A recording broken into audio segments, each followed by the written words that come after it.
الحمد لله رب العالمين والصلاة والسلام على أشرف الأنبياء والمرسلين أما بعد فأعوذ بالله من الشيطان الرجيم من همزه ونفخه ونفثه بسم الله الرحمن الرحيم رب اشرح لي صدري ويسر لي أمري واحلل عقدة من لساني يفقه قولي اللهم انفعنا بما علمتنا وعلمنا ما ينفعنا وزدنا علما فبشر عباد الذين يستمعون القول فيتبعون أحسنه أولئك الذين هداهم الله وأولئك هم أولو الألباب أعوذ بالله من الشيطان الرجيم بسم الله الرحمن الرحيم وإذ غدوت من أهلك تبوئ المؤمنين مقاعد للقتال والله سميع عليم وإذ غدوت اور اس وقت جب آپ صبح کو نکلے من اہلی کا اپنے گھر والوں سے تبوئ المؤمنین آپ جگہ بتا رہے تھے مؤمنین کو مقاعد بیٹھنے کی جگہیں للقتال لڑائی کے لیے واللہ سمیع علیم اور اللہ تعالیٰ بہت سننے والے بہت جاننے والے تھے وَإِذْ اور جب عام طور پہ جب وَإِذْ آئے تو اس سے پہلے محذوف نکالتے ہیں کہ اس وقت کو یاد کرو جب ایسے ہوا تو گویا کہ وہ ایسا واقعہ ہوتا ہے جس واقعے کی طرف اللہ تعالیٰ توجہ مبذول کرانا چاہتے ہیں اور اس سے اللہ تعالیٰ غور و فکر اور اس میں رہنمائی کی طرف توجہ دلانا چاہتے ہیں تو اللہ تعالیٰ فرما رہے ہیں کہ اس وقت کو یاد کرو جب آپ نکلے تھے من اہلک اپنے گھر والوں سے تبوئ المؤمنین بوأ یبوئ جگہ بتانا آپ جگہ بتا رہے تھے المؤمنین مومنوں کو مقاعدہ بیٹھنے کی جگہ للقتال لڑائی کے لیے بیٹھنے کی جگہ سے مراد کہ کس جماعت نے کن لوگوں نے کہاں صف بنانی ہے اور کن لوگوں نے کہاں ہونا ہے لڑائی کے لیے بیٹھنے کی مقاعد کا لفظی مطلب بیٹھنے کی جگہ مراد اس سے ہے کہ کس کو نبی صلی اللہ علیہ وسلم کہاں مقرر فرما رہے تھے کس نے کہاں ہونا ہے کس نے لڑائی میں کہاں ہونا ہے کون میمنہ میں ہوگا کون میسرہ میں ہوگا کون ہراول دستے میں ہوگا تو نبی کریم صلی اللہ علیہ وسلم جگہ متعین فرما رہے تھے یہ جمہور مفسرین کے مطابق جنگ احد کے بارے میں یہ آیات ہیں جنگ احد جو ہے یہ آپ کو پتہ ہے 3 ہجری میں شوال میں ہوئی تھی شوال کے مہینے میں اور اس کی وجہ جنگ بدر بنی تھی جنگ بدر جو 2 ہجری میں ہوئی تھی جنگ بدر میں اللہ تعالیٰ نے مسلمانوں کو نہایت عظیم الشان فتح عطا فرمائی تھی مسلمان اصل میں تو جنگ کے لیے نہیں نکلے تھے جنگ بدر میں مسلمان تو قریش کا وہ جو تجارتی قافلہ تھا اس کو روکنے کے لیے اس کو لوٹنے کے لیے نکلے تھے جس کے پاس قریش کا سارا ساز و سامان تجارتی ساز و سامان تھا اس نے بدر کے مقام سے گزرنا تھا جو مدینہ منورہ سے کچھ 100 کے قریب کلومیٹر کے فاصلے پر ہے مکہ کے رستے میں تو جب مسلمان نکلے اس قافلے کو روکنے کے لیے تو قریش کو جاسوسوں کے ذریعے پتہ لگ گیا تو پھر قریش نے بھی اس قافلے کی حفاظت کے لیے تجارتی قافلے کی حفاظت کے لیے جس میں کافی ساز و سامان تھا پورے مکہ مکرمہ کے لوگوں کے تاجروں کا مال تھا تو کفار نے پھر اس کی حفاظت کے لیے لشکر جرات بھیجا اللہ تعالیٰ نے وعدہ کیا مسلمانوں سے کہ تجارتی قافلہ کی اگر بات ہو اگر تمہاری تجارتی قافلہ سے مڑ بھیڑ ہو یا تمہاری مڑ بھیڑ وہ کافروں کے لشکر جرار کے ساتھ ہو جو 1000 فوجیوں کا لشکر تھا اور جن کے پاس ہر قسم کا ساز و سامان اور ہر قسم کے ہتھیار موجود تھے. وعلیکم السلام ورحمۃ اللہ وبرکاتہ. اور وہ سارے لڑنے والے تھے، اور وہ اسی لیے آئے تھے تاکہ مسلمانوں سے لڑیں، اور مسلمانوں کو اس جسارت کی جو ان کے نزدیک مسلمانوں نے کی کہ کافروں کے تجارتی قافلوں کو روکنے کی کوشش کی۔ اور یہ بھی مسلمانوں کی طرف سے غلط چیز نہیں تھی، کیونکہ مسلمانوں اور کافروں میں دشمنی تھی۔ کافر ہر وقت مسلمانوں کو نقصان پہنچاتے تھے اور قتل و غارت کرتے تھے اور ظلم و زیادتی کرتے تھے، اور مسلمانوں کا جان و مال ہر چیز کو انہوں نے نقصان پہنچایا ہوا تھا، اور ہر طرح سے مسلمانوں کو تنگ کرتے تھے۔ تو مسلمانوں اور کافروں کی کھلی دشمنی تھی، اور وہ دشمنی اس حد تک پہنچ گئی تھی کہ کافروں نے مسلمانوں کو مکہ مکرمہ سے نکلنے پر مجبور کر دیا، اور نبی کریم صلی اللہ علیہ وسلم کو بامر مجبوری ہجرت کرنا پڑی۔ اب یہ دشمنی تھی، تو اب مسلمان نبی کریم صلی اللہ علیہ وسلم اب کفار کے قافلوں کو، ان کی جماعتوں کو وہاں سے گزرنے نہیں دیتے تھے، اور یہ دشمنی تھی آپس میں۔ تو اللہ تعالیٰ نے وعدہ کیا کہ جس جماعت کے ساتھ بھی آپ کا سامنا ہوگا، تو چاہے وہ تجارتی قافلہ کے ساتھ ہو، وہاں بھی آپ کو فتح ہوگی، اور اگر وہ کافروں کے لشکر کے ساتھ ہو، وہاں بھی آپ کو فتح ہوگی۔ اور اللہ چاہتے تھے کہ مسلمانوں کی لڑائی وہ لشکر سے ہو، تاکہ مسلمانوں کا غلبہ صحیح طریقے سے کافروں پر واضح ہو، اور مسلمانوں کی دھاک جو ہے وہ کافروں پر بیٹھ جائے، اور کافروں کو پتہ لگے کہ اب وہ صورتحال نہیں ہے جو مکہ مکرمہ میں تھی۔ اب اللہ تعالیٰ اب جو ہے وہ پہلے بھی اللہ جو ہے مسلمانوں کے ساتھ تھے، لیکن اب باقاعدہ مسلمان جو ہیں وہ اس پوزیشن میں تھے ایک جماعت کی صورت میں، اور وہ کافروں کا مقابلہ کر سکتے تھے۔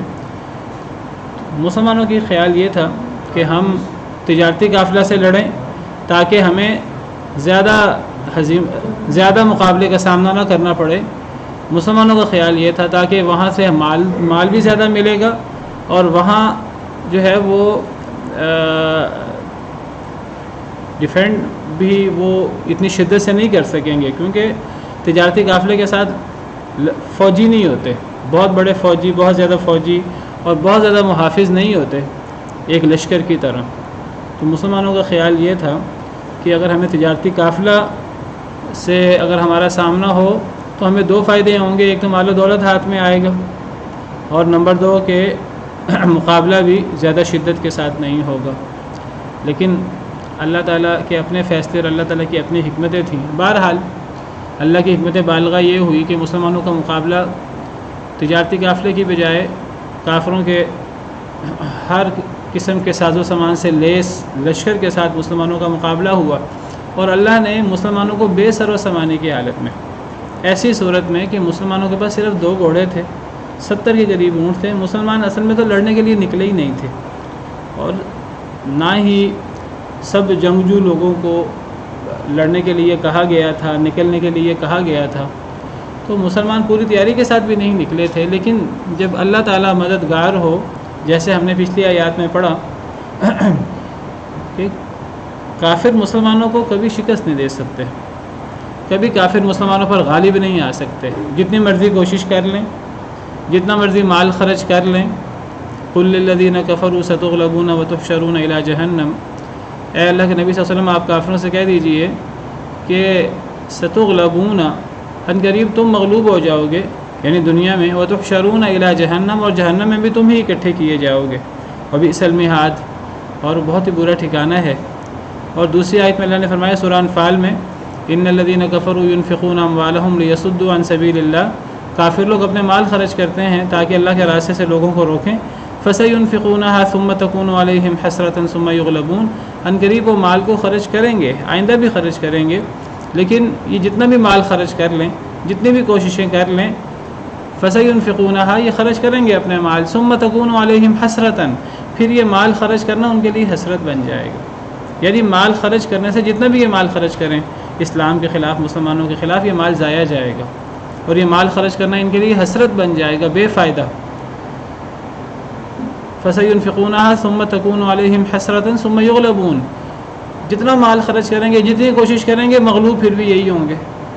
دنیا میں، والذین کفروا الی جہنم یحشرون، اور کافر لوگ جہنم میں اکٹھے کیے جائیں گے، آخرت میں بھی ان کے لیے جہنم کی سزا ہے ہمیشہ ہمیش کی۔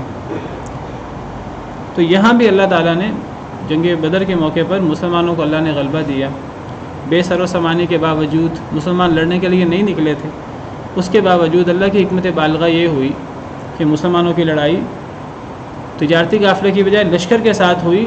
70 بڑے بڑے سردار ان کے جنگجو وہ مردار ہوئے، جہنم واصل ہوئے، اور 70 کو قیدی بنا لیا گیا، پھر بعد میں ان کو فدیہ لے کر چھوڑ دیا گیا۔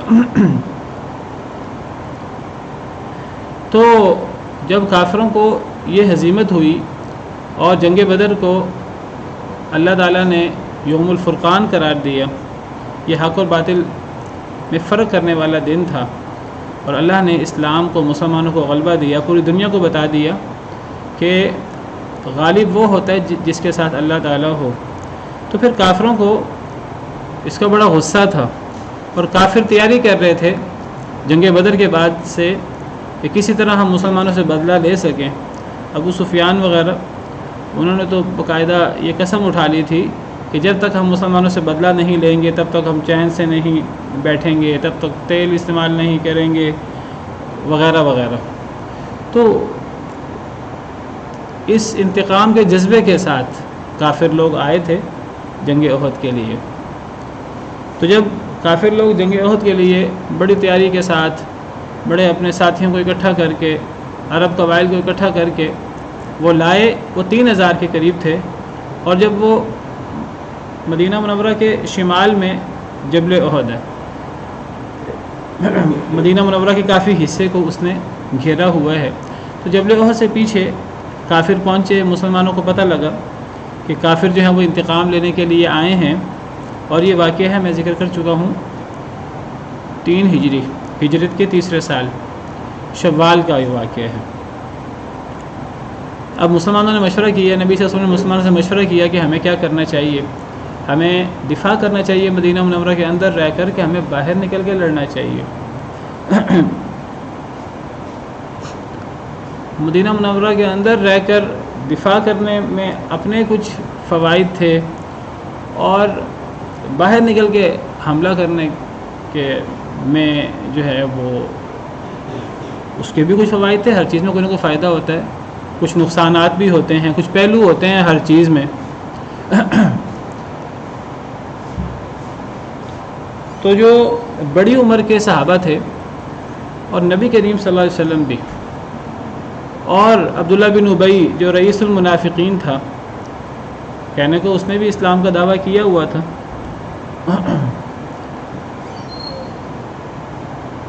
تو ان کی رائے یہ تھی کہ مدینہ کے اندر رہ کر لڑنا چاہیے، مدینہ کے اندر رہ کر لڑنے سے زیادہ بہتر طریقے سے دفاع کیا جا سکتا ہے۔ لیکن وہ لوگ جو جوشیلے تھے، نوجوان تھے مسلمان، اور انہیں جنگ بدر میں شرکت کا موقع نہیں مل سکا تھا۔ تو میں نے ذکر کیا کہ جنگ بدر میں باقاعدہ نفیر عام کا اعلان ہی نہیں ہوا تھا کہ سب آ جاؤ ہم نے لڑنا ہے، یہ بات تو تھی نہیں۔ لڑنے کے ارادے سے مسلمان تو نکلے ہی نہیں تھے کافروں سے لڑنے کے لیے، مسلمان تو اس تجارتی قافلے کو روکنے کے لیے نکلے تھے۔ اور جب جنگ بدر میں اللہ تعالیٰ نے عظیم الشان فتح عطا کی، اور پھر وہ ایک ایسی جنگ جس کو اللہ نے یوم الفرقان کا نام دے دیا، اور اس کے اندر اصل میں جو لوگ شریک ہوئے، کوئی باقاعدہ اعلان تو نہیں ہوا تھا کہ کس نے لڑنا ہے، لیکن جو بھی اس میں شریک ہوئے تو وہ ہمیشہ کے لیے اللہ نے ان کو ایک ایسا مقام دے دیا کہ یہ اصحاب بدر ہیں اور یہ اہل بدر ہیں، اور ان کے لیے اللہ نے اعلان فرما دیا کہ جو جنگ بدر میں شریک ہوئے، گویا کہ اللہ نے انہیں چنا تھا۔ باقاعدہ نفیر عام، باقاعدہ اعلان تو ہوا ہی نہیں تھا۔ اب اللہ کی حکمت بالغہ یہ تھی کہ جو بھی اس میں شریک ہوئے ان کے لیے ایک ایسا اعلان ہو گیا کہ رہتی دنیا کے لیے ان کا ایک مقام بن گیا۔ صحابہ کرام کا اپنا مقام ہے ایک، تو صحابہ کرام کے اندر اہل بدر کا ایک اپنا مقام ہے۔ اعملوا ما شئتم قد غفرت لکم، اللہ کی طرف سے اعلان ہوا، نبی صلی اللہ علیہ وسلم نے فرمایا کہ اللہ نے اہل بدر کے لیے اعلان کیا ہے کہ اب تم جو بھی کرو میں تمہیں معاف کر چکا ہوں، اب تمہیں تمہارا کوئی عمل نقصان نہیں دے سکتا۔ تو جنگ بدر میں جتنے مسلمان شریک ہوئے، جو شہید ہو گئے وہ تو سیدھا جنت میں چلے گئے، 14 مسلمان شہید ہوئے، اور جو غازی بن کے واپس آئے تو کل 313 تھے لگ بھگ. تو جو غازی بن کے واپس آئے ان کا مقام ہمیشہ کے لیے ایک ان کا بلند مقام صحابہ کرام کے اندر مشہور ہو گیا. صحابہ کرام کے اندر دیکھیے سب سے زیادہ فضیلت سیدنا ابوبکر صدیق رضی اللہ عنہ کی، سیدنا عمر، پھر شیخین کی، پھر خلفائے اربعہ کی، پھر عشرہ مبشرہ کی، جن کو کئی دفعہ جنت کی بشارت ملی. ایک حدیث کے اندر 10 صحابہ کرام کو جنت کی بشارت ملی. پھر اس کے بعد اصحاب بدر کی فضیلت ہے. ایک بڑا مقام ہے جو اصحاب بدر کو حاصل ہوا. تو جب یہ فضیلت دیکھی مسلمانوں نے اور ان لوگوں نے جو جنگ بدر میں شریک نہیں ہو سکے تھے، اب ان کے دل میں تڑپ موجود ہے کہ کسی طرح ہم بھی بہادری کے جوہر دکھائیں، ہم بھی اسلام کے غلبے کے لیے جان مال سب کچھ تن من دھن لٹا دیں اپنا، اور ہمیں بھی وہ مقام حاصل ہو جو اصحاب بدر کو حاصل ہوا. تو اس جوش اور جذبے کے ساتھ جو شیلے نوجوانوں نے کہا کہ ہمیں باہر نکل کے لڑنا چاہیے، ہم مزہ چکھا دیں گے کافروں کو، اللہ ہمارے ساتھ ہے. جب اللہ ہمارے ساتھ ہے، جب جنگ بدر میں اللہ تعالیٰ نے بے سر و سامانی کی حالت میں ہماری مدد کی ہے، تو اب تو ہم 1000 کی تعداد میں ہیں، وہ 3000 کی تعداد میں ہیں، تو ابھی بھی اللہ ہماری مدد کریں گے، ابھی بھی اللہ تعالیٰ ہمارے ساتھ ہوں گے. تو ہمیں باہر نکل کے لڑنا چاہیے تاکہ ہم کھل کر لڑ سکیں اور ہم اپنی بہادری کے اور اپنی جو ہے وہ لڑائی کے جوہر دکھا سکیں. نبی کریم صلی اللہ علیہ وسلم کی اپنی رائے تو مدینہ منورہ کے اندر رہ کر لڑنے کی تھی، اور کبار صحابہ کرام کی بھی رائے یہی تھی. بزرگوں کے اندر جوش نہیں ہوتا، ہوش ہوتا ہے. وہ زیادہ گہرائی کے ساتھ اور وہ زیادہ جوش کی بجائے ہوش سے دیکھتے ہیں. تو ان کا خیال یہ تھا مدینہ کے اندر رہ کے لڑا جائے. لیکن نبی صلی اللہ علیہ وسلم کو ایک بات کا پتہ تھا کہ لڑائی کے اندر زیادہ کردار نوجوانوں کا ہوتا ہے. تو آپ نے نوجوانوں کی بات کو تسلیم کر لیا، اگرچہ آپ کی رائے یہ نہیں تھی، کیونکہ آپ نے ان کو مطمئن کرنے کے لیے اور ان کو خوش کرنے کے لیے، اور تاکہ چلو وہ اپنے جو بہادری کے جوہر دکھانا چاہتے ہیں وہ بہادری کے جوہر دکھا لیں، تو آپ نے فیصلہ فرمایا ٹھیک ہے ہم باہر جا کے لڑیں گے. اب نبی کریم صلی اللہ علیہ وسلم گئے گھر، اور گھر جا کر آپ تیاری کر کے ہتھیار وغیرہ پہن کر پوری تیاری کے ساتھ آپ تشریف لے آئے. آپ نے فرمایا چلو اب ہم نکلتے ہیں. تو نوجوانوں کو بزرگوں نے سمجھایا کہ تم جوش کا مظاہرہ کر رہے ہو، تم نے غور نہیں کیا بڑوں کی، بزرگوں کی اور نبی صلی اللہ علیہ وسلم کی اپنی رائے وہ مدینہ منورہ کے اندر رہ کر لڑنے کی ہے. تو تمہیں زیادہ جوش سے بات کرنے کی بجائے، نوجوانوں کا کام نہیں ہوتا زیادہ کہ وہ بڑوں کی مجلس میں زیادہ بولیں.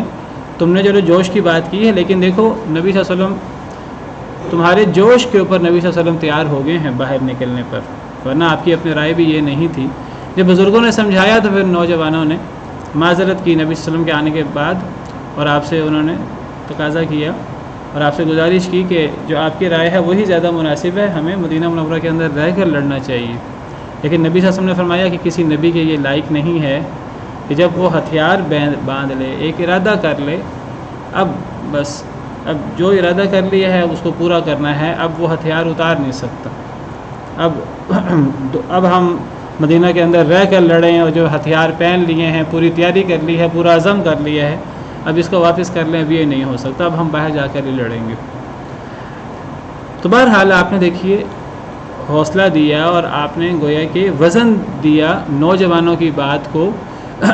آپ نے بتایا کہ فیصلہ تو سردار نے کرنا ہوتا ہے، فیصلہ تو امیر نے کرنا ہوتا ہے، فیصلہ تو بڑوں کا چلتا ہے، لیکن اگر نوجوان لوگ جنہوں نے زیادہ عملی کام کرنا ہوتا ہے، اگرچہ نوجوانوں کا یہ کام ہے کہ وہ جوش کا مظاہرہ تو کریں لیکن وہ بڑوں کی سرپرستی میں چلیں.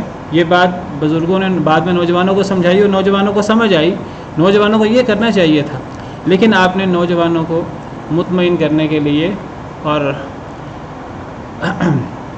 ان کی رائے کو آپ نے وزن دیا، اور آپ ان کے کہنے آپ اس کے مطابق نکلے باہر. اور دیکھیے مدد تو اللہ نے کرنی ہے، اللہ مدینہ کے اندر رہ کر لڑتے پھر اللہ مدد کرتے، مدینہ کے باہر جا کر لڑتے اللہ نے مدد پھر بھی کرنی تھی، اور غلبہ پھر بھی مسلمانوں کا ہوا. بعد میں پہلے. بعد میں جو نقصان ہوا مسلمانوں کا وہ نقصان کسی اور وجہ سے ہوا. اللہ نے اس صورت میں بھی اگرچہ نبی صلی اللہ علیہ وسلم کی رائے وہ نہیں تھی، اور پھر اس میں منافقین بعد میں یہ بہانہ بنا کر رستے سے وہ واپس ہو گئے تھے. 300 منافق عبداللہ بن ابی کے ساتھ، ہماری رائے نہیں مانی گئی، نقصان ہوگا باہر جا کر لڑنے میں، تو ہماری رائے نہیں مانی گئی تو ہم ساتھ نہیں چل سکتے. ان کو بہانا چاہیے تھا پہلے ہی، تو یہ وہ بہانہ بنا کر پلٹ آئے 700 مسلمان. لیکن اللہ نے اس کے باوجود غلبہ دیا مسلمانوں کو، اس کے باوجود اللہ نے مسلمانوں کو فتح دی. آپ کو پتہ ہے بعد میں جو نقصان ہوا، سیدنا خالد بن ولید جو مسلمان نہیں ہوئے تھے، وہ پیچھے سے آئے اور پیچھے سے آ کر انہوں نے جبل رمات پر جو لوگ نبی صلی اللہ علیہ وسلم نے مقرر کیے تھے، آپ نے 50 لوگ مقرر کیے تھے اور آپ نے فرمایا تھا تم نے یہاں سے ہلنا نہیں ہے. لیکن ان میں آپس میں اختلاف ہو گیا.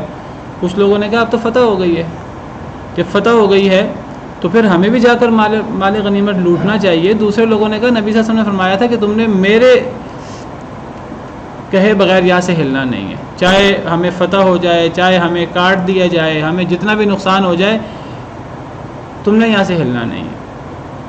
تو 10 لوگ وہاں ڈٹے رہے. باقی 40 لوگوں نے کہا نہیں، نبی صلی اللہ علیہ وسلم کے حکم کا مطلب یہ تھا کہ جب تک جنگ جاری رہتی ہے اس وقت تک یہاں سے ہلنا نہیں ہے. اب تو جنگ ختم ہو چکی ہے، اب تو کافر بھاگ چکے ہیں، اب تو کافر شکست کھا کے اب واپس چلے گئے ہیں. وہ مدینہ جا کر، مکہ جا کر اب وہ دم لیں گے. تو وہ 40 لوگ، یہ ان کی اجتہادی غلطی تھی اور مال غنیمت کا بھی لالچ. حالانکہ مال غنیمت تو نبی صلی اللہ علیہ وسلم نے تقسیم کرنا تھا، اور نبی صلی اللہ علیہ وسلم کبھی بھی جو مال غنیمت لوٹ رہے تھے مسلمان، جو مال غنیمت اکٹھا کر رہے تھے، نبی صلی اللہ علیہ وسلم نے کبھی بھی لوٹنے والوں کو زیادہ نہیں دینا تھا. آپ نے تو سب میں برابر تقسیم کرنا تھا، جس میں ان 50 لوگوں کا بھی حصہ ہونا تھا. بہرحال ایک نبی صلی اللہ علیہ وسلم کے حکم کی مخالفت ہوئی، نمبر 2 مال غنیمت کی لالچ اور یہ چیزیں آئیں ذہن میں، اور کئی چیزیں شامل ہوئیں، تو اللہ نے پھر اس کی سزا بھی ملتی ہے، تربیت بھی ہوتی ہے. بعد میں جب مسلمانوں نے کہا کہ اللہ نے تو ہم سے وعدے کیے تھے کہ ہمیں غلبہ ہوگا، تو ہمیں نقصان کیوں ہوا ہے؟ اولما اصابتکم مصیبت قد اصبتم مثلها قلتم ان ھذا، تم نے کہا یہ ہمیں نقصان کیوں ہوا، ہمارا اتنے ہمارے کیوں شہید ہوئے، 70 کے قریب مسلمان شہید ہو گئے. تو اللہ نے فرمایا قل ھو من عند انفسکم، یہ تمہارے اپنے اعمال کی وجہ سے ہے. تو بہرحال اللہ نے ان کی تربیت کی. وہ صحابہ کرام تھے اور بہترین دور کے اور بہترین لوگ تھے، لیکن اللہ نے بتایا کہ غلطی جہاں ہوتی ہے، وہ غلطی عظیم لوگوں سے بھی ہو سکتی ہے، فضیلت والے لوگوں سے بھی ہو سکتی ہے، اور اللہ غلطی پر پکڑ بھی کرتے ہیں تربیت کے لیے، سمجھانے کے لیے، سکھانے کے لیے. اور دنیا میں آزمائش ہوتی رہتی، ہمیشہ ایک جیسے حالات نہیں رہتے.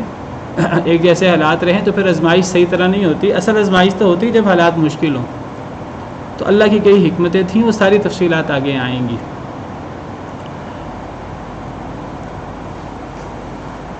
تو جب کافر جو ہیں وہ انتقام لینے کے لیے آئے اور نبی کریم صلی اللہ علیہ وسلم نکلے اپنے ساتھیوں کے ساتھ، اور پھر آپ اپنے لوگوں کو، مسلمانوں کو قتال کے لیے، لڑائی کے لیے کس نے کہاں لڑنا ہے اور کس جماعت نے کہاں ہونا ہے، آپ یہ بتا رہے تھے ان کو. اور اللہ فرماتے ہیں اللہ سب کچھ سن رہے تھے، اللہ جاننے والے تھے، اللہ سننے والے تھے. آپ کچھ سوال کرنا چاہ رہے تھے؟ آپ کا کوئی سوال تھا شاید؟ جی نہیں. اچھا. اذ ہمت طائفتان منکم ان تفشلا، جب ارادہ کیا 2 جماعتوں نے تم میں سے یہ کہ وہ پھسل جائیں. واللہ ولیہما، اور اللہ ان دونوں کا دوست تھا، اللہ ان دونوں کا ولی تھا، مددگار تھا، دوست تھا، حامی و ناصر تھا. ولی کا مطلب دوست، مددگار. تم میں سے 2 جماعتوں نے ارادہ کیا. تم میں سے 2 جماعتوں کا مطلب ہے کہ یہ 2 جماعتیں مسلمان تھیں، یہ منافق نہیں تھیں. ایک تو وہ تھے جو ظاہراً مسلمان ہوئے تھے اور وہ اندر سے وہ منافق تھے، وہ مسلمان نہیں تھے. وہ اسلام کا غلبہ اور اسلام کی شان و شوکت، جنگ بدر وغیرہ کے حالات دیکھ کر چلو ہمیں بھی مال غنیمت ملے گا، اور انہوں نے اپنے آپ کو مسلمان شو کیا ہوا تھا. مسلمان شو کیا ہوا تھا تو اب ان کو مسلمانوں کے ساتھ نمازوں میں اور جہاد وغیرہ میں اس میں شریک ہونا پڑتا تھا. شروع میں وہ شریک ہوئے بھی دکھاوے کے لیے، بعد میں یہ بہانہ بنا کر ہماری رائے نہیں مانی گئی. عبداللہ بن ابی خود بھی واپس لوٹ آیا اور اپنے ساتھ 300 لوگوں کو بھی واپس لے آیا. وہ الگ ہیں منافقین. 2 جماعتوں نے ارادہ کیا تم میں سے کہ وہ پھسل جائیں. یہ 2 جماعتیں مسلمانوں میں سے تھیں، اس لیے منکم کا لفظ تم میں سے. یہ مسلمان تھے. یہ کون سی 2 جماعتیں تھیں اور انہوں نے کیا کیا تھا؟ جب عبداللہ بن ابی اپنے ساتھ 300 لوگوں کو واپس لایا تو یہ بڑا ایک خطرناک موقع تھا. ایسے موقعوں پر، جنگ کے موقعوں پر، جب اس قسم کی نا اتفاقی اور جب اس قسم کے حالات پیش آتے ہیں تو اس کا بڑا نقصان ہوتا ہے. اور یہ بات یاد رکھیں کہ جنگیں جو ہیں وہ اسباب کی بنا پر نہیں، جنگیں تعداد کی بنا پر نہیں جیتی جاتی، وہ حوصلے کے ساتھ اور بہادری کے ساتھ اور اللہ پر اعتماد اور توکل کے ساتھ اور اتحاد و اتفاق کے ساتھ جیتی جاتی ہیں.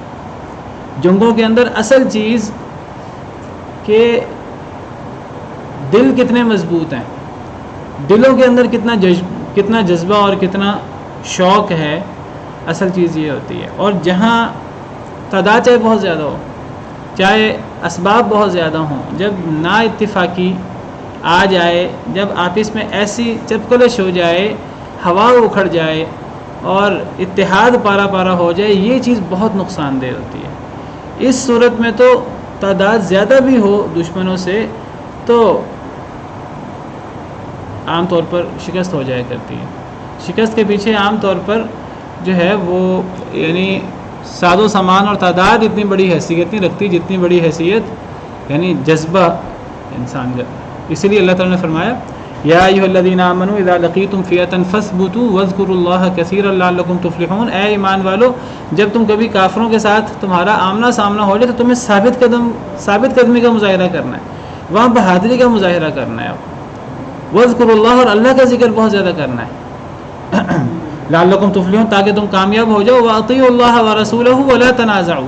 اللہ نے فرمایا کہ جب لڑائی ہو، خاص طور پر عام حالات میں بھی اللہ اور اللہ کے رسول کی اطاعت کی بہت ضرورت ہے. تنازع نہیں ہونا چاہیے، خلاف نہیں ہونا چاہیے، لیکن جنگ میں تو خاص طور پر اس کی بہت اہمیت ہے. واطیعوا اللہ ورسولہ ولا تنازعوا فتفشلوا وتذهب ريحكم. اللہ اور اللہ کے رسول کی اطاعت کرو اور آپس میں جھگڑا نہ کرنا. جنگ میں تو کبھی بھی نہیں ہونا چاہیے.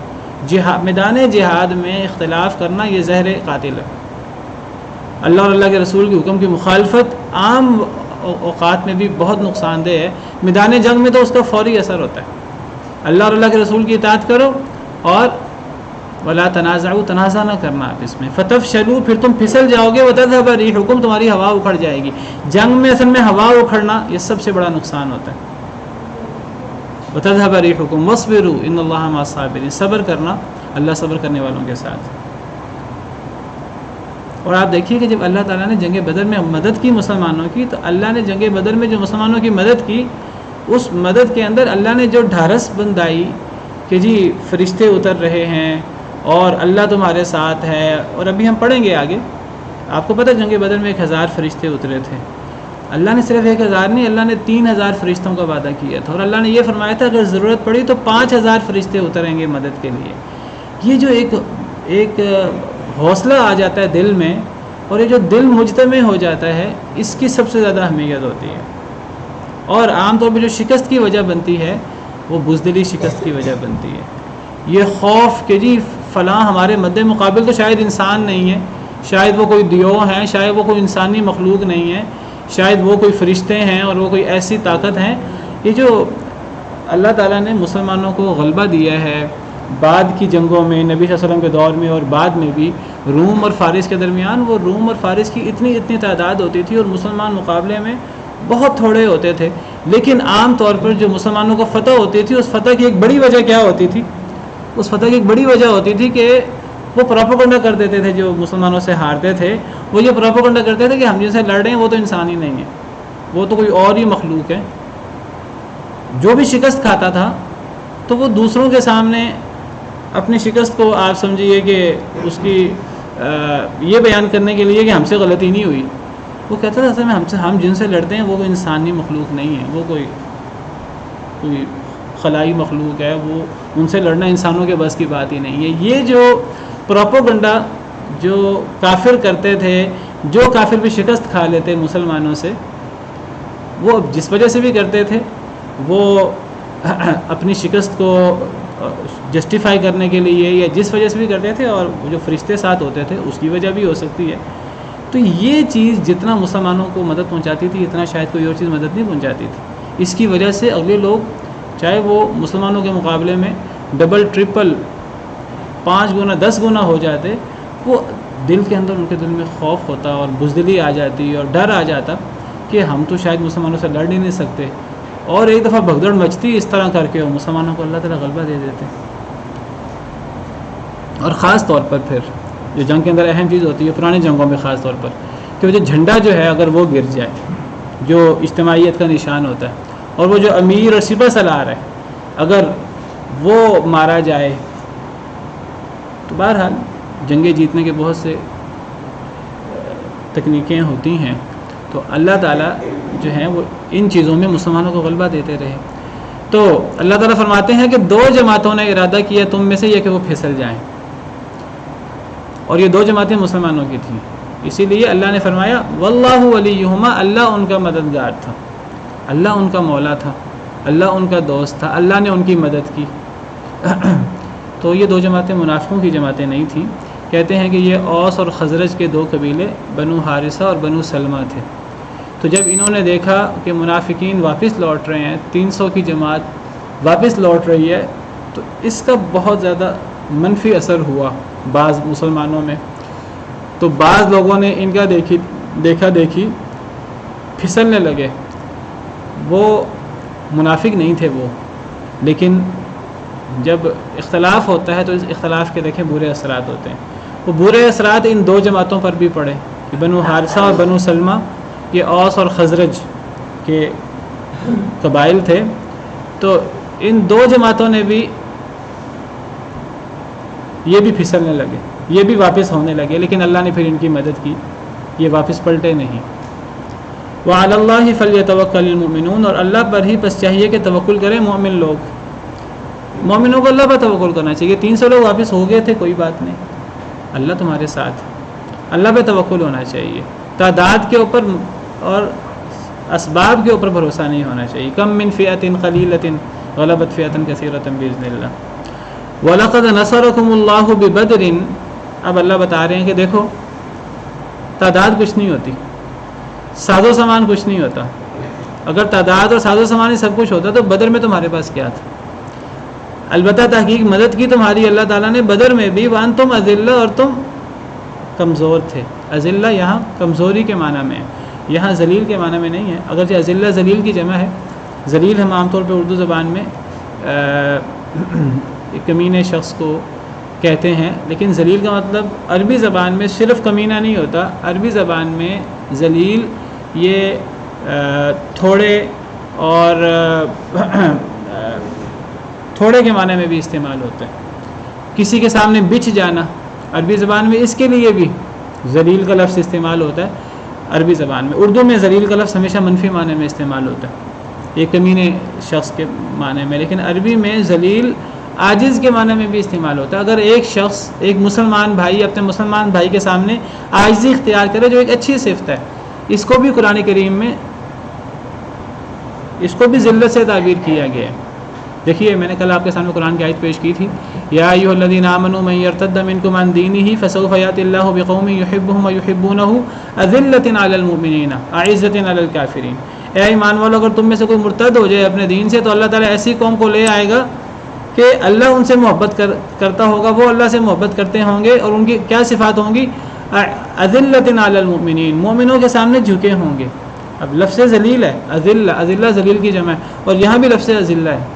مسلمانوں کے لیے ذلیل ہوں گے, تو یہ ذلیل یہاں مثبت معنی میں ہے, اچھے معنی میں ہے. مسلمانوں کے لیے بڑے عاجز, بچھے ہوئے. اعزۃ علی الکافرین, کافروں کے لیے بڑے سخت ہوں گے وہ. تو پتہ لگا عربی زبان میں لفظ اذلہ جمع ذلیل یہ ہمیشہ منفی معنی میں استعمال نہیں ہوتا, یہ مثبت معنی میں بھی, عاجزی انکساری کے معنی میں, کمی کے معنی میں بھی استعمال ہوتا ہے. اور یہاں بھی, اور دیکھیے اللہ تعالیٰ نے انسان کو حکم دیا ماں باپ کے سامنے ذلیل ہو جائے.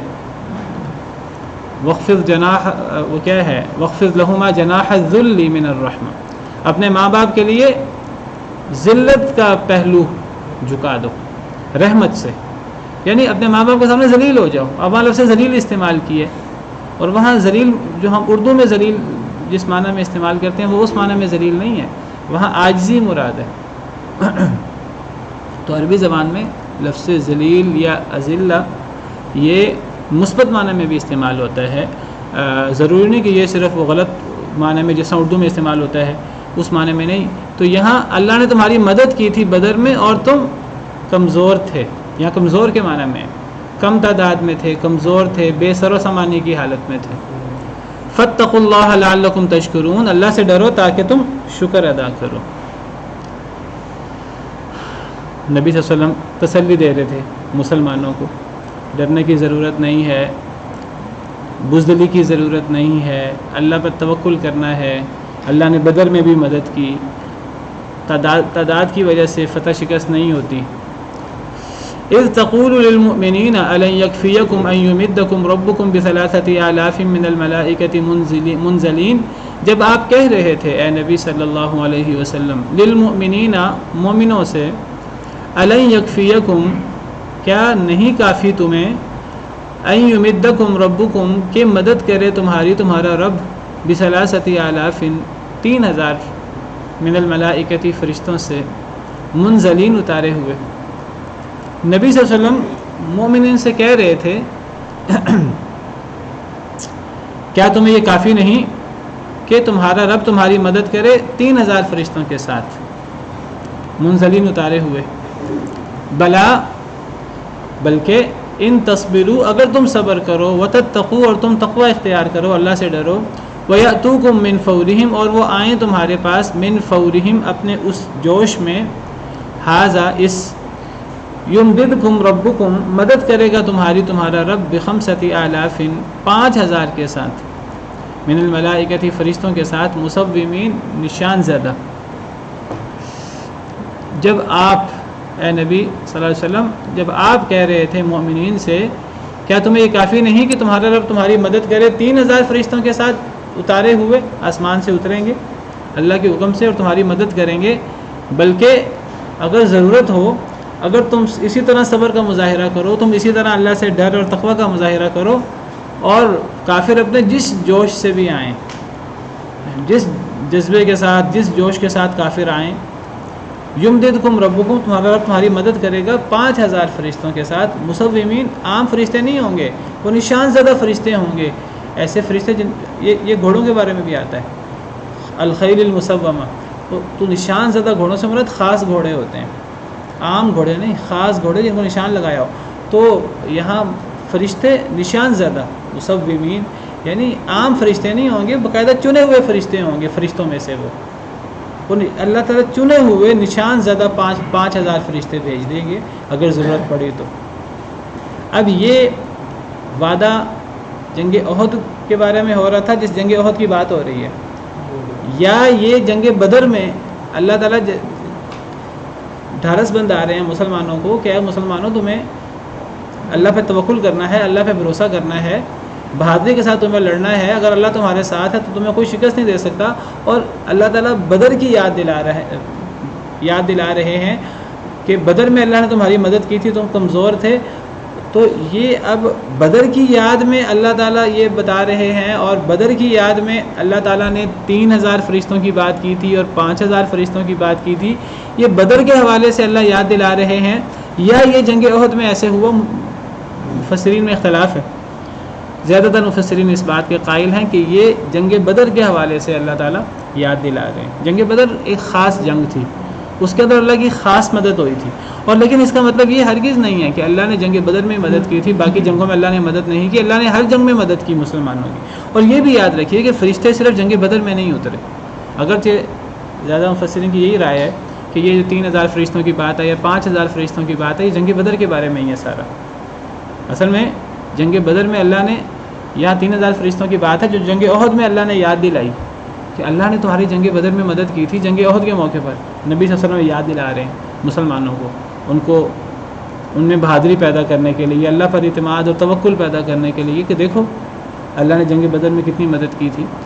پہلے جنگ بدر میں 1000 فرشتوں کا وعدہ ہوا تھا، اور 1000 فرشتے باقاعدہ اترے بھی، سورہ انفال سے پتہ لگتا ہے، سورہ انفال میں ہے کہ 1000 فرشتے اترے تھے باقاعدہ، اور انہوں نے باقاعدہ لڑے بھی تھے۔ اب جمہور مفسرین کے رائے کے مطابق 3000 فرشتوں کا وعدہ بھی ہوا تھا، اور یہ بھی وعدہ ہوا تھا اگر مزید ضرورت ہوگی تو 5000 فرشتے نشان زدہ اتار دیے جائیں گے، لیکن پھر ان کی ضرورت نہیں پڑی تھی، فرشتے اترے 1000 ہی تھے، جیسے ابھی آگے آ رہا ہے کہ یہ بشارت تھی، دلوں کو اطمینان کے لیے اللہ نے یہ وعدے کیے تھے، ورنہ ان کی ضرورت نہیں پڑی، 1000 فرشتے ہی۔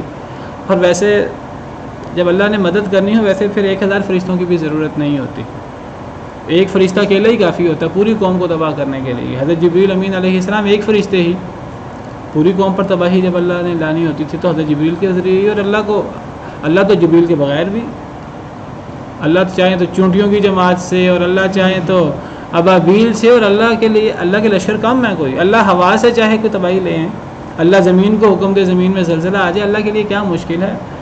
تو زیادہ مفسرین کی رائے کے مطابق یہ ساری جنگ بدر کی بات ہو رہی ہے۔ تو میں ذکر کر رہا تھا کہ یہ چاہے جمہور مفسرین کی رائے یہی ہو، یہ ساری جنگ بدر کی بات ہو رہی ہے، لیکن اس کا مطلب یہ نہیں کہ جنگ بدر میں ہی فرشتے اترے تھے، جنگ بدر میں بھی 1000 اترے تھے، فرشتے بعد کی جنگوں میں بھی اترے، جنگ حنین میں بھی، دیگر جنگوں میں بھی باقاعدہ قرآن کریم سے احادیث مبارکہ سے پتہ لگتا ہے فرشتے اترتے رہے، اور یہ بھی ضروری نہیں ہے کہ فرشتے بس اس دور میں ہی اترتے تھے، فرشتے آج بھی اتر سکتے ہیں۔ آج بھی اگر حضرت ابراہیم کا سا ایمان پیدا ہو، آج بھی اگر فضائے بدر پیدا ہو تو فرشتے آج بھی اتر سکتے ہیں، اللہ کے لیے کیا مشکل ہے، اللہ کے لیے کوئی مشکل نہیں ہے، لیکن ہمیں وہ جذبہ اور وہ ایمان اور وہ توکل اس کا مظاہرہ کرنا ہوگا۔ تو بہرحال پہلے 1000 فرشتوں کا وعدہ ہوا جس کا ذکر سورہ انفال میں ہے، اور یہاں سورہ آل عمران میں اللہ نے فرمایا کہ 3000 فرشتوں کا وعدہ بھی ہوا، پھر 5000 فرشتوں کا وعدہ بھی ہوا اگر ضرورت پڑی تو، اور پھر آگے اللہ فرماتے ہیں وما جعلہ اللہ الا بشرا لکم، نہیں بنایا تھا اس کو اللہ نے مگر بشارت تمہارے لیے۔ اصل مقصود اس سے بشارت تھا، اصل میں فرشتوں کو اتارنا تو مقصود نہیں ہے، اگر فرشتوں کو اتارنا ہی مقصود ہوتا تو دیکھیے کیا اللہ کے پاس صرف 5000 فرشتے ہی ہیں، پھر اللہ تعالیٰ لاکھوں فرشتے اتارتے اگر فرشتوں کو اتارنا ہی مقصود ہوتا۔ اگر جنگیں صرف فرشتوں کے اترنے سے ہی جیتی جا سکتی ہیں تو پھر 5000 کی بھی پھر کیا ضرورت تھی، پھر جو ہے وہ لاکھوں فرشتے اترتے۔ اصل میں یہ جب بھی بات فرشتوں کی ہوتی ہے کہ فرشتے اتریں گے مدد کرنے کے لیے، یہ اصل میں اللہ پر ایمان کی بات ہوتی ہے، اللہ پہ توکل اس سے مراد ہوتا ہے۔ جب ایک انسان کا اللہ پہ توکل ہو جائے پھر فرشتے اترے نہ اترے کیا اللہ اکیلے کافی نہیں ہے؟ نبی صلی اللہ علیہ وسلم نے کیا فرمایا تھا کہ لا الہ الا اللہ وحدہ انجز وعدہ ونصر عبدہ وہزم الاحزاب وحدہ، کہ اللہ نے لشکروں کو اکیلے ہی شکست دے دی۔ اللہ کو تو مدد کرنے کے لیے کیا لشکروں کی ضرورت ہے، اللہ کو تو مدد کرنے کے لیے لشکروں کی بھی ضرورت نہیں ہے، وہ تو اللہ لشکروں کا ذکر کرتے ہیں صرف مسلمانوں کو تسلی دلانے کے لیے۔ اللہ فرماتے ہیں یہ جو ساری بات ہے 1000 فرشتوں کی بات ہو وہ اترے بھی تھے، 3000 فرشتوں کی بات ہو، 5000 فرشتوں کی بات ہو، یہ تو صرف بشارت تھی۔ کیوں؟ وَلِتَطْمَئِنَّ بِهِ قُلُوبُكُمْ، تمہارے دلوں کو مطمئن کرنے کے لیے، اطمینان قلب مقصود تھا جو اصل جنگ میں مقصود ہوتا ہے۔ چلیں اذان کے بعد تو فرمایا کہ وَمَا جَعَلَهُ اللَّهُ إِلَّا بُشْرَى لَكُمْ، نہیں بنایا تھا اس کو اللہ نے مگر بشارت تمہارے لیے، یہ بشارت تھی صرف۔ 1000 کی بات ہو، 3000 کی بات ہو، 5000 کی بات ہو، یہ صرف بشارت تھی، اور تاکہ تمہارے دل مطمئن ہو جائیں۔ دلوں کو اصل میں مطمئن کرنا مقصود تھا، دلوں کو ڈھارس دینا مقصود تھا۔ اور جیسے میں نے ذکر کیا کہ جنگیں اصل میں جیتی جاتی ہیں دلوں کے اطمینان کے ساتھ۔ اگر دل مضبوط ہو، ایک ایک شخص جو ہے وہ سینکڑوں لوگوں پر بھاری ہو جاتا ہے، اور اگر دل میں جو ہے وہ بزدلی اور دنیا کی رغبت اور موت کا خوف اور ڈر، غیر اللہ کا عدم توکل، یہ چیزیں آ جائیں تو مسلمان کافروں سے زیادہ ہی کیوں نہ ہو جائیں تو فتح نہیں ہوتی۔ فتح ہوتی ہے دلوں کی مضبوطی کے ساتھ۔ اللہ دلوں کو مضبوط کرنا چاہتے تھے اور دل مضبوط ہوئے۔ اللہ نے فرمایا وَمَن نَّصْرُ إِلَّا مِنْ عِنْدِ اللَّهِ، نہیں ہے مدد مگر اللہ کے پاس سے۔ العزیز الحکیم، جو بہت غالب ہے، بہت حکمت والا ہے۔ اصل مدد اللہ کی ہوتی ہے، یہ مدد نہ فرشتوں سے ہوتی ہے، نہ یہ مدد جو ہے وہ دیگر اللہ کے لشکروں کے ساتھ ہوتی ہے۔ جتنے بھی لشکر آ جائیں، اصل مدد اللہ کی ہوتی ہے۔ جب اللہ ہمارے ساتھ ہے تو ہر چیز ہمارے ساتھ ہے، اور اگر اللہ نہیں ہے تو کچھ بھی نہیں ہے۔ اس سے سکھایا کہ انسان جو ہے وہ یعنی صرف تعداد پر اور کوانٹٹی پر اور ان چیزوں کے اوپر بھروسہ نہ کرے۔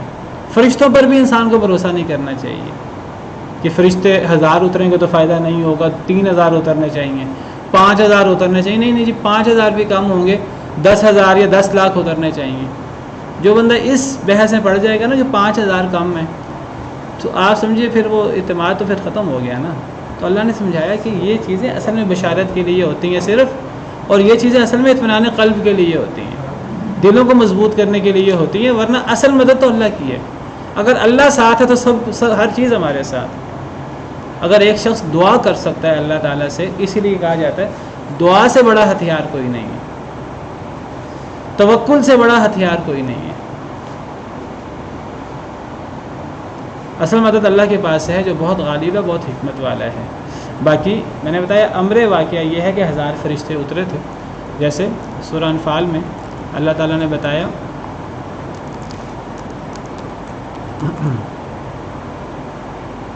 اذ تستغیثون ربکم، جب تم مدد مانگ رہے تھے اپنے رب سے، جب تم اپنے رب سے استغاثہ کر رہے تھے۔ استغاثہ یعنی مدد مانگنا، اور مدد صرف اللہ سے مانگی جاتی ہے۔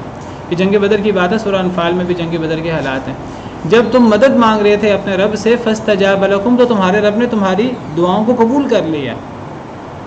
کیا کہا تمہارے رب نے؟ انی ممدکم، میں تمہاری مدد کرنے والا ہوں، بألف من الملائکۃ، 1000 فرشتوں کے ساتھ، مردفین، جو ایک دوسرے کے پیچھے آئیں گے۔ تو اللہ نے مسلمانوں کی دعاؤں کو قبول کر کے 1000 فرشتوں کا اللہ نے فرمایا کہ وہ 1000 فرشتے میں بھیج رہا ہوں، اور 1000 فرشتے آئے تھے۔ اللہ نے باقاعدہ ان کو حکم دیا تھا، اور یہاں بھی اللہ نے فرمایا ہے وما جعلہ اللہ الا بشرا، یہ جو 1000 آئے تھے یہ بھی اصل میں بشارت تھی۔ اصل میں فرشتوں کے آنے سے، فرشتوں کی تعداد سے فرق نہیں پڑتا، یہ اللہ نے ہمیں عقیدہ دیا ہے، ہمیں سمجھایا ہے۔ فرشتوں سے بھی اثر نہیں پڑتا، اور یہ تمہارے دلوں کے اطمینان کے لیے ہے۔ اصل مدد تو اللہ کی ہوتی ہے۔ اور آگے اللہ نے فرمایا کہ اللہ نے صرف فرشتوں کے ساتھ مدد نہیں کی، اللہ نے تو تم پر اونگ طاری کی تھی، وہ اونگ امن کا باعث تھی، وہ اونگ تمہارے خوف وغیرہ کو دور کرنے کے لیے تھی۔ اللہ نے آسمان سے بارش اتاری، وہ بارش تمہارے لیے طہارت کا باعث تھی، تمہارے قدموں کو مضبوط کرنے کے لیے تھی، دلوں کو مضبوط کرنے کے لیے، قدموں کو ثابت کرنے کے لیے۔ اور جب اللہ نے فرشتوں کو وحی کی، اذ یوحی ربک الی الملائکۃ انی معکم فثبتوا الذین آمنوا، اللہ نے باقاعدہ فرشتوں کو وحی کی اور فرشتوں سے کہا کہ جاؤ، جا کر مسلمانوں کی مدد کرو، میں تمہارے ساتھ۔ فرشتوں کو اللہ نے فرمایا، تو فرشتے آئے تھے جنگ بدر میں 1000 فرشتے آئے تھے۔ اللہ نے 3000 کا وعدہ بھی کیا تھا، 5000 کا وعدہ بھی کیا تھا، دلوں کو تسلی دینے کے لیے۔ لِيَقْطَعَ طَرَفًا مِّنَ الَّذِينَ كَفَرُوا، تاکہ وہ کاٹ دے اللہ تعالیٰ طَرَفًا مِّنَ الَّذِينَ كَفَرُوا، کافروں کی ایک طرف، کافروں کا ایک حصہ، کافروں کی ایک جماعت اللہ کاٹ دیں، اللہ کافروں کی ایک جماعت کو تباہ و برباد کر دے۔ او یکبدہم، یا اللہ ان کو ہلاک فرما دے۔ فینقلبوا خائبین، بس وہ لوٹ جائیں نامراد ہو کر۔ اللہ نے اس لیے فرشتے بھیجے تھے، فرشتوں کو بھیجنے کا وعدہ کیا تھا۔ اصل مدد تو اللہ کی ہوتی ہے، تاکہ کافروں کی ایک جماعت ہلاک ہو جائے، ایک جماعت تباہ و برباد ہو جائے، تاکہ کاٹ دے کافروں کے ایک طرف ایک حصہ، یا اللہ انہیں یکبتہم، ہلاک کر دے۔ کبتا یکبتو، ہلاک کرنا، اور لیقطع، کاٹ دینا۔ کافروں کی ایک جماعت کو کاٹ دے یا انہیں ہلاک کر دے، بس وہ لوٹ جائے نامراد ہو کر۔